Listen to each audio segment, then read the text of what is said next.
Yun no, balita mga idol, ayos talaga. Pipe notching without formula, without pattern mga idol. Tara, let's go! For today's video mga idol, mikos-mikos na naman ng mga galawan ni Kuya Koy. So magpa-pipe notching tayo, unequality mga idolo. So paano nga ba gawin to? So ito yung header natin mga idol. So as you can see, minarkingan ko siya. Yan, isang marking lang dyan sa header natin. So ito yung branch. So dito, minarkingan ko ng 8. Bali, hinati ko sa 8 yan. So kailangan natin markingan dahil yan yung magiging reference natin mga idol. So walang formula to, walang pattern mga idolo. So ayan, unang ginawa ko dyan, ilinatag ko muna yung header. Tapos inilagay ko yung branch, ganyan. Yung marking sa header at saka dito sa branch, dapat tugma yan mga idol. Yan. So dito naman sa gilid, yung gagawin natin, mamarkingan natin kung hanggang saan yung awang. No? So halimbawa, ito yung awang. So titingnan mo hanggang dito sa gilid kung hanggang saan yung awang. So diyan nakikita nyo hanggang dyan lang yung awang. So diyan ka magmamarking mga idol. Pati rin dito sa kabila, diyan ka rin magmarking kung hanggang saan yung awang. Make sure pag nagmarking ka dol, siguraduhin mo lang na straight yung branch natin, hindi tabingi, dapat straight yan. Marking ka rin dyan idolo. Ngayon, pagkatapos na natin markingan yan mga idol, yan markingan muna natin ng ganyan. Markingan mo ng ganyan. Ayan, pati rin dito sa kabila, markingan mo. So siguraduhin mo lang na hindi mabubura yung marking. Make sure din yung branch natin is straight siya, naka-align pa rin sa header, ganyan. Pagkatapos, nakikita nyo yung awang na yan dol. Yan yung kukunin natin, yung clearance ng awang na yan. Yan ang pinaka-importante. So dito, gagamit lang tayo ng ruler para sukatin. So susukatin natin gamit yung ruler. Dapat yung ruler natin nakalapat agad doon sa header. Dapat nakalapat siya, ganyan.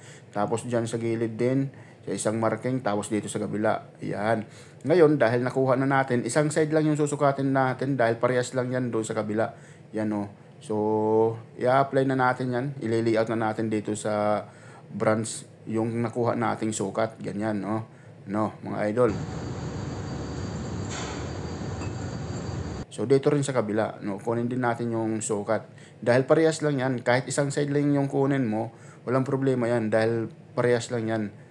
Parehas yung sukat lang din yan. Yan, ganyan lang mga idolo. So ngayon, dahil na-markingan na natin lahat, yung gagawin naman natin, yan, i-connect na natin. Yung marking natin sa gilid, i-connect na natin dito sa mga linya na yan, kung saan tayo nag-marking, di ba? Yan, i-connect natin yan ng ganyan, nung naka-curve, di ba? O ganyan, tingnan yung ginagawa ni Kuya Koy dyan, mga idol. So dapat maganda yung pagkaguhit natin, Isa rin yan sa pinaka-importante, yan, Ngayon mga idolo, pag naanunan natin yan, guhitan na ng ganyan, dapat pag nag-cutting tayo, dapat tama yung pagka-cutting natin, dapat pantay rin, Kasi pag tabingi yung pagka-cutting natin, pangit tingnan. So yan kikita nyo, yan ikinunik natin dito sa kabila rin, yan. Pati rin dito sa kabila, yan kita nyo. Yan. Ngayon, isa pa sa pinaka-importante dito mga idol, magkakatback tayo. Kung ano yung kapal ng tubo natin, ikakatback natin yan, di ba? Ikakatback natin para mamaya pag kinating natin, lapat na lapat yung branch natin sa header, So, halimbawa ito, yan, original na sukat natin dyan, magkakatback kayo ng dyan, Cutback. Kung anong kapal ng tubo, ikatback nyo. So, dito, napaka-importante yung pagkakating ng ganyan, Kailangan pantay yung pagcutting natin para poging-pogi yung natin, yung branch na yan, Yan Dapat maganda yung pagkakating natin.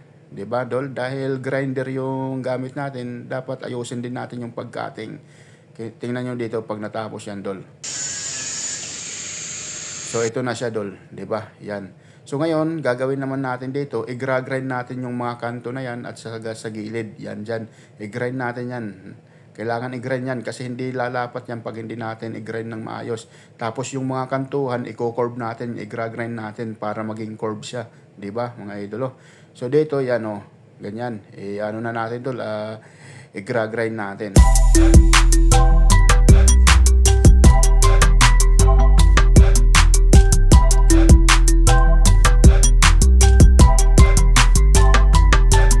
So ito na yung kalalabasan niya pag nag-grind na natin sa gilid. Yan di ba?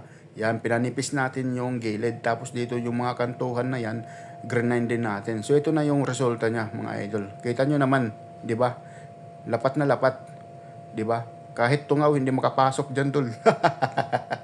Kita nyo naman, oh, minikos-mikos lang ni Kuya Koy yan. Yan ang sinasabi ni Kuya Koy, idol.